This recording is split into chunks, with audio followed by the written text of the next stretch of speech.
It started with a phone call. My mother had a stroke. Not a massive one, not the kind that kills you outright, but enough to change everything. She lived alone in a small town outside Eugene, Oregon, and I was the only child. No siblings to split the burden. No cousins close enough to help.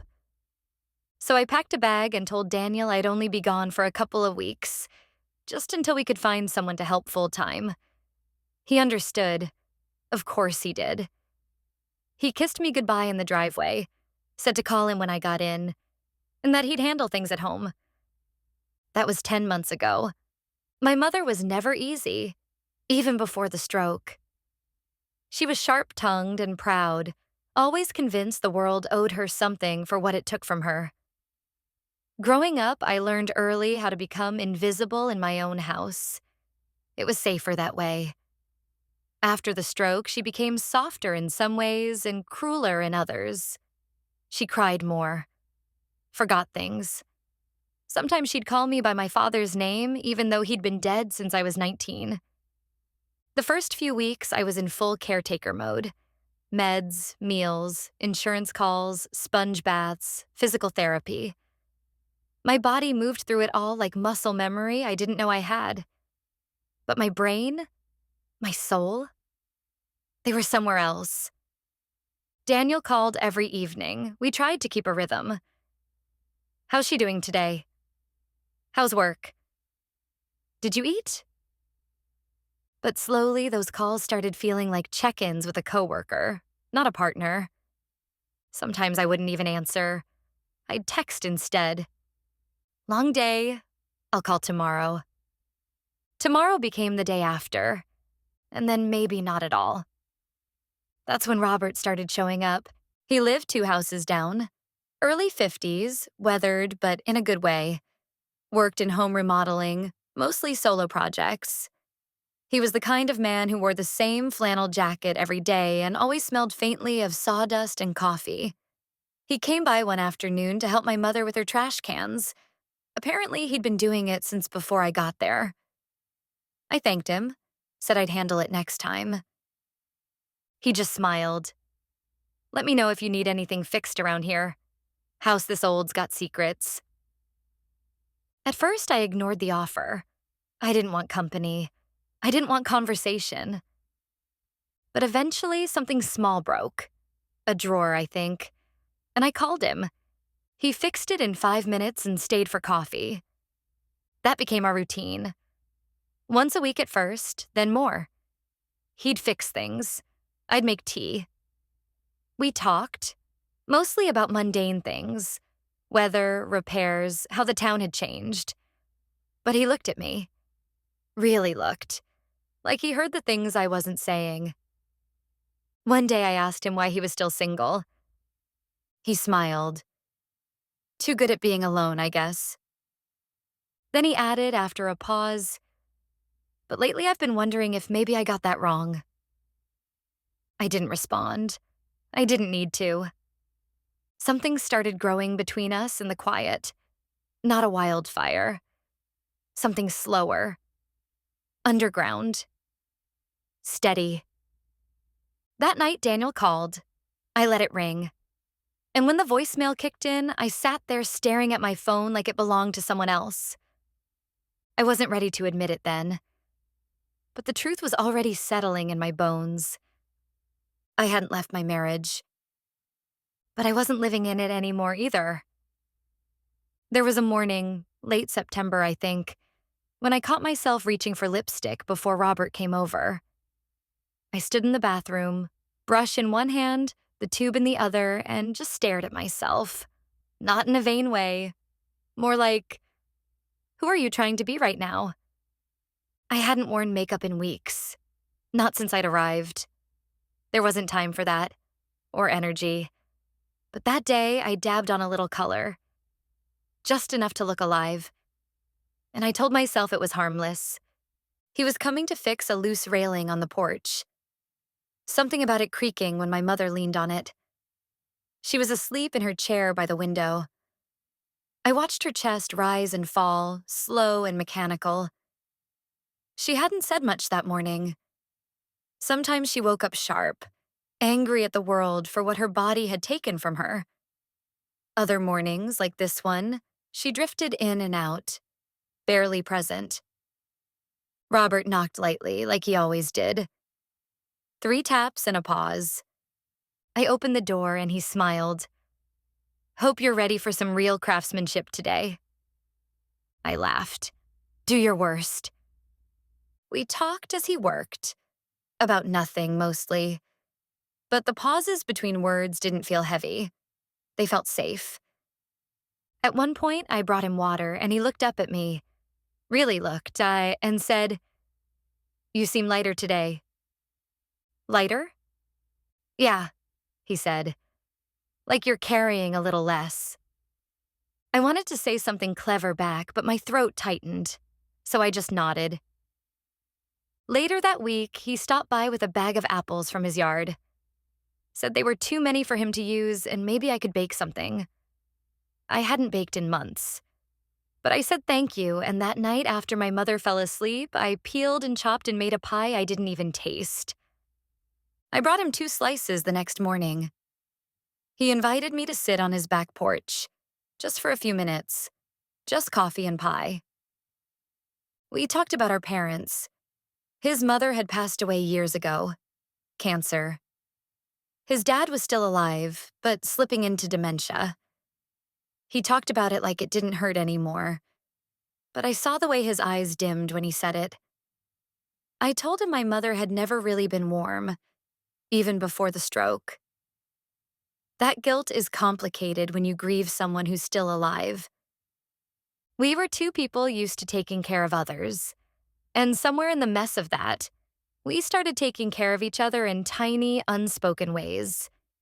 Daniel called less often now, and when he did, I kept the conversations short.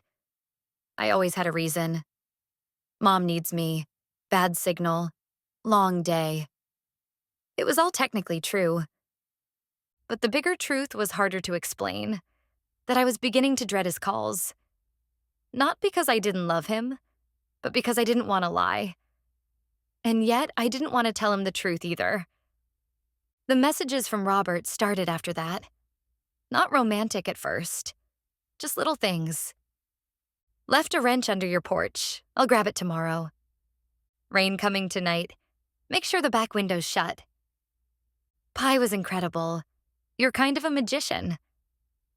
But then, one night, after a particularly rough day with Mom, she'd lashed out at me, thrown her glass across the room.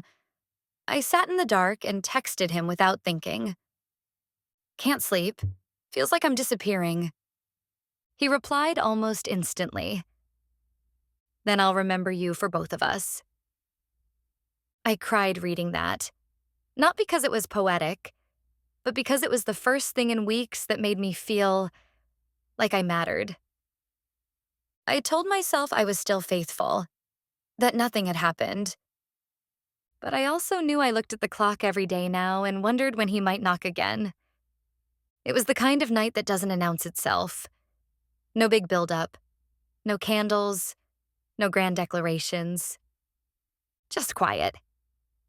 My mother had fallen asleep in her chair, TV humming low, her mouth slightly open. She'd barely spoken all day. I'd spent most of it cleaning. Not because the house needed it, but because I needed something to do with my hands. Something to make me feel like I was still here, still tethered. The power had flickered twice earlier that evening, just enough to make the lights dim, like the house was sighing with me. I hadn't heard from Daniel in 3 days. The last message from him had been short. "Hope today was okay. I'll call later this week." I didn't reply. That night I texted Robert. "The porch light is acting up again. Can you check it tomorrow?" He responded right away. "I can stop by tonight if you're still up." I stared at the message longer than I should have. "Sure, I'm still up." 15 minutes later, I heard his familiar knock. 3 short taps and a pause. I opened the door slowly so it wouldn't creak. The night air followed him in, crisp and full of pine. He wore the same old flannel, sleeves rolled, hands in his pockets. "Sorry to bother you so late," he said. I figured it was easier than waiting. I told him it wasn't a bother, that I appreciated it. We stepped outside so he could test the light. It flickered once when he touched it, then settled. "Might be the wiring," he said. "Or just age." We both stood there a moment longer than we needed to. The porch was dim, shadows pooling at our feet. The only sound was the soft tick of a neighbor's wind chime. Then he looked at me. And I looked back. There wasn't a decision. Not really. Just a gravity I didn't fight.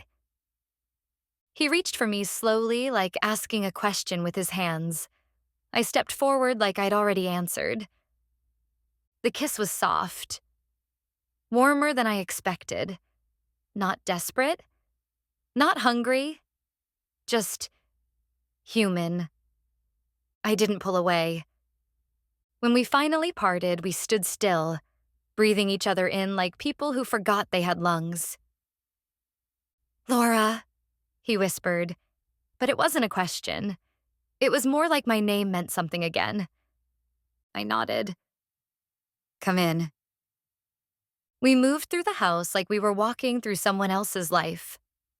Past the sleeping woman in the chair, past the cold kitchen, down the hall to the bedroom I hadn't used in weeks because I'd been sleeping on the couch, just in case she needed me in the night. The bed was small, stiff, unfamiliar. It didn't matter. He was careful with me, not possessive, not fast. Just there. Present in a way I hadn't felt in years. I didn't cry. I didn't shake. I didn't feel panic or guilt or fear. I felt warm, like being remembered. Afterward, we lay side by side, not touching, not speaking. The room smelled like dust and old sheets. My heart was calm. My mind, blank. It didn't feel like a beginning. It felt like an exhale. He left quietly, said he didn't want to complicate anything. I nodded, still under the blanket, my hands tucked close to my chest. I didn't sleep much, but I wasn't restless either. In the morning, my mother woke with a coughing fit. I helped her sit up, wiped her mouth, gave her water. She looked at me for a long time and said, "You look different." I smiled. "Different good or different bad?" She squinted, confused, then shook her head. "I don't know yet." Later that day, I looked in the mirror and realized I couldn't tell either. I told myself it was just one time, that I was still married, that I was under stress, exhausted, disconnected, all the words we use to justify a moment that can't be undone. But the truth? It didn't feel like a mistake. And that scared me more than anything. We didn't talk about it. Not the next morning, not the next week. Robert came by like always. To fix the side gate, to help with the gutters, to drop off fresh herbs from his garden. I made coffee, baked bread once or twice, pretended like I hadn't crossed a line I could never redraw. And somehow, it worked. The silence between us was comfortable. It was almost like the night never happened, except it had. And we both knew it.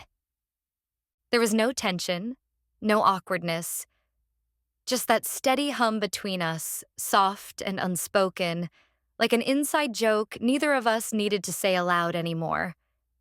And it didn't stop at once. It never does. We slipped again. And again. A hand on my back that lingered too long. His lips brushing mine when he said goodbye. One evening, after a long rain and an even longer silence from Daniel, I invited him in without saying anything. We didn't talk. We didn't need to. The thing is, I didn't feel guilty. Not right away. I told myself I'd earned a pocket of softness in a life that had been scraped raw for years. That caretaking and marriage and long distance grief had left me empty in a way that only someone like Robert, quiet, steady, present, could temporarily fill. The mistake wasn't that I slept with him. The mistake was forgetting to feel bad about it. One afternoon, Robert showed up with a small box. Inside were silver earrings. Simple, understated, beautiful. They reminded me of you, he said, not looking at me as I opened them. I can't keep these, I whispered. I didn't say you had to, he replied. But I wanted you to have them. I kept them. I didn't wear them around my mother, but I wore them at night sometimes when I couldn't sleep, when I needed to feel like I was still allowed to be a woman and not just someone's daughter or wife. Then Daniel told me he was coming down for the weekend.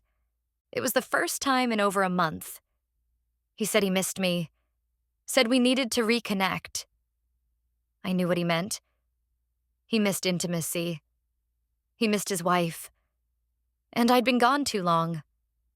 I panicked. I told Robert not to come by that weekend. I buried the earrings in the bottom of my bag. I cleaned the house twice, even though I knew Daniel wouldn't notice. I studied my reflection like it was a face I hadn't worn in weeks. Tried to remember how to act like his wife again. When Daniel arrived, he kissed me. I let him. His touch felt strange, not wrong, but unfamiliar, like muscle memory struggling to catch up. We sat on the porch that night, just like Robert and I had so many times. The same chairs, the same view. But it felt different. Forced, like a play I didn't remember auditioning for. He asked if I was okay. I said yes. He asked if I missed him. I hesitated. Then lied. And then he looked at me. Really looked at me. For the first time in what felt like forever. You've changed, he said. Not accusing, not angry, just stating a fact. I'm tired, I answered. That's not it. I didn't respond. He reached over, tucked a piece of hair behind my ear, just like Robert had done once, and said, if I didn't know better, I'd think someone else had been taking care of you. I stood up then, walked inside, pretended I needed to check on Mom. But really, I just needed to escape the weight of what I almost said. He didn't press. And the worst part? He didn't even seem surprised. He showed up on a Tuesday. I wasn't expecting him. He didn't call first, didn't text, just drove the 3 hours from Seattle to my mother's house and knocked on the door like he still lived there, like we still belonged to the same rhythm. I opened it in sweatpants and a t-shirt, hair tied back, no makeup. My stomach dropped when I saw him. Not because I was afraid. Not exactly. More because I knew, instinctively, that something had shifted. He looked tired, like he hadn't slept well in days. He held a small grocery bag, snacks for Mom, some kind of vitamin water, and a half-smashed bouquet of daisies. Hey, he said simply. I stepped back to let him in. Hey. He kissed my cheek, polite and cold. I didn't lean in. I didn't pull away. Mom was asleep again. She did that more and more lately. It was the kind of decline no one talks about. Slow, quiet, like sand slipping through fingers. Every day a little more gone. We sat at the kitchen table. He didn't say much. Neither did I. Finally, he looked at me and said, "You still love me?" I don't know what I expected. Anger, maybe. Accusation. But this soft, stripped-down version of the man I married, it broke something in me. I opened my mouth. Closed it. I don't know. I whispered. He nodded. That was worse than yelling. Worse than anything I'd imagined. Are you in love with someone else? No, I said. It was technically true. I wasn't in love with Robert. I was in love with being seen, with being wanted, with forgetting who I'd become. He reached into his pocket and pulled out the earrings. The ones Robert gave me. I froze. I came early last weekend, he said. Wanted to surprise you. Your car was gone. These were on the nightstand. My body went cold. He didn't slam them down, didn't wave them like evidence. He just set them on the table between us, like a quiet offering. You don't need to explain, he said. I needed to see your face when you realized I knew. I felt the tears rise, hot and sharp. But I didn't cry. I said, I'm sorry. And I meant it. But not in the way he needed me to. He nodded again. I think you've been gone longer than I realized. I didn't argue. He stood up, walked to the door, paused, then turned to me one last time. I'm not angry, he said. I'm just done pretending you're coming back. And with that, he left. No slammed doors, no accusations. Just 3 hours of driving, 15 minutes of truth, and a silence that would echo long after he pulled away. I sat at the table for a long time. I didn't move. The earrings were still there. I couldn't touch them. I didn't see Robert again that week. I didn't text. Neither did he. I think he felt the air change, same as I did. The story we were in had run out of room. That night, I slept in my mother's bed. She was curled to one side, so small now, so light. I lay beside her and stared at the ceiling, the cracks in the plaster, the way the moonlight landed on the far wall. I thought about Daniel, about our wedding, about how long it took to build something that quietly fell apart while no one was looking. I didn't cry. Not then. But I think a part of me never stopped. My mother died quietly. It happened just before sunrise on a Sunday. I was sitting in the kitchen drinking coffee when I noticed the silence was too deep. I walked down the hall, opened the door to her room, and she was still. Not peaceful exactly, but free in a way she hadn't been in a long time. I didn't scream, didn't cry right away. I sat on the edge of her bed and held her hand, still warm. I whispered, I'm sorry, though I didn't know exactly for what. For not being a better daughter, for not feeling more, for not knowing how to forgive her while she was still alive. The funeral was small. A few neighbors, a cousin from Portland, and Daniel. He stood toward the back, not next to me, not far. We exchanged a brief hug outside the church. It was the first time I'd touched him since he'd left the earrings on the table. Robert came too. Of course he did. He stood across the room with a quiet presence, respectful, distant. He didn't try to talk to me, but I felt him there like a bruise under skin. Not visible, but tender when I looked his way. After the service, he approached me in the parking lot. I could feel Daniel watching from a distance as Robert placed a hand gently on my arm. You know where I am, he said. If you ever want anything. I nodded. Thank you. But I didn't call him. I haven't since. I packed up my mother's house slowly, not just because it was a lot of work, but because I didn't want to go home. Or maybe because I didn't know where home even was anymore. The first few nights back in Seattle, I stayed in a hotel. I couldn't bring myself to walk through the front door of the house Daniel and I had built, the one that still had photos of us on the wall, towels folded just the way I liked them, a coffee mug that said, Wife, Mother, Survivor, sitting quietly by the sink like nothing had changed. But everything had. Eventually, I went back. Daniel was there. We didn't talk much, we didn't fight. He asked if I wanted to stay in the guest room for a while, and I said yes.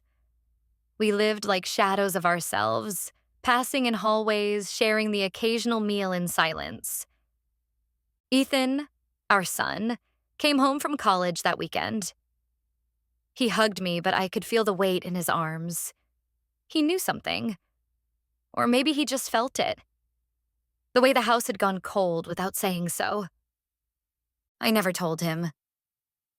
I don't know if Daniel did either. Some things live better in silence. Weeks passed, then months. We never filed for divorce, never made declarations of starting over or ending it all. We just lived inside what was left. And the truth is, part of me wanted to stay. Not because I love Daniel the way I used to, but because the version of me that did what I did, she doesn't exist in full daylight.